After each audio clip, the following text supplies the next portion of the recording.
Hello hi और नमस्ते। आप सुन रहे हैं बातें कुछ अनकही मेरे साथ यानी अश्विन के साथ। राकेश और साइली दोनों लगभग 2 साल से एक रिश्ते में थे।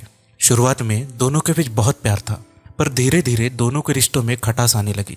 साइली बीती बातों पर बार बार झगड़ा करती और इसी वजह से दोनों के रिश्तों में प्यार और चेहरे पर मुस्कान खोने लगी।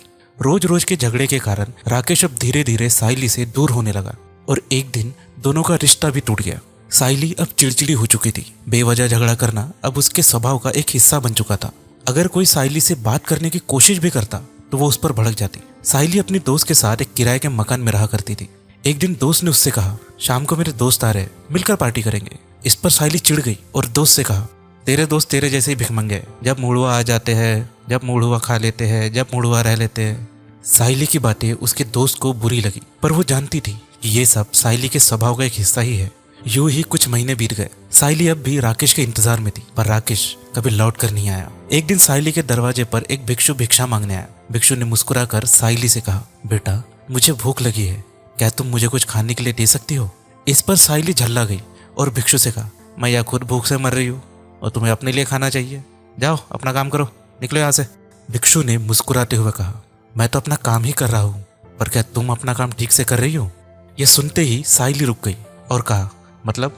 भिक्षु ने मुस्कुराते हुए कहा, बीती बातों को बार बार याद करना और उन्हें अपने वर्तमान से जोड़ना अक्सर हमारे रिश्तों को बर्बाद कर देता है। अगर हम अपना व्यवहार बदले तो हम रिश्तों में होने वाले नुकसान से बच सकते हैं। जो भी हो खुश रहो। इस पर साइली ने कहा, मेरी किस्मत ही खराब है, मैं जो भी करने जाती हूँ सब खराब हो जाता है। मेरे जीवन में कुछ अच्छा नहीं होता। वो है ना भाग्यशाली, वो नहीं हूँ मैं। इस पर भिक्षु ने कहा, भाग्यशाली वो नहीं जिसके पास सौभाग्य है, बल्कि भाग्यशाली वह है जो अपने भाग्य से खुश है। जो आपके पास है, अगर आप उसी में खुश रहने लगे तो आपकी किस्मत बदलने लगती है। साइली ने पूछा, कैसे?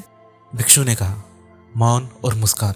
जब कभी गुस्सा आए या तुम्हारे मन जैसा ना हो तो मन को शांत कर होठों पर मुस्कान ले आओ। कुछ भी हो तुम चुप रहो और मुस्कुराओ।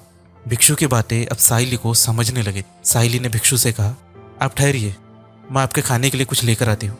भिक्षु मुस्कुराया। जब साइली अंदर से कुछ फल लेकर लौटी तो उसने देखा भिक्षु जा चुका था। भिक्षु की भूली बातें अब साइली के मन में घूमने लगी। इन सारी बातों को उसने धीरे धीरे अपने जीवन में अपनाना शुरू किया और देखते ही देखते उसके जीवन में बदलाव आने लगा। अगर आप ठान ले तो आप जीवन में कुछ भी कर सकते हैं। आपके चेहरे की मुस्कुराहटें किसी और के चेहरे की मुस्कुराहट बन सकती है। जो होना है वो होकर ही रहेगा। इसलिए कल की चिंता में अपना आज और अपनी हंसी को बर्बाद ना करें।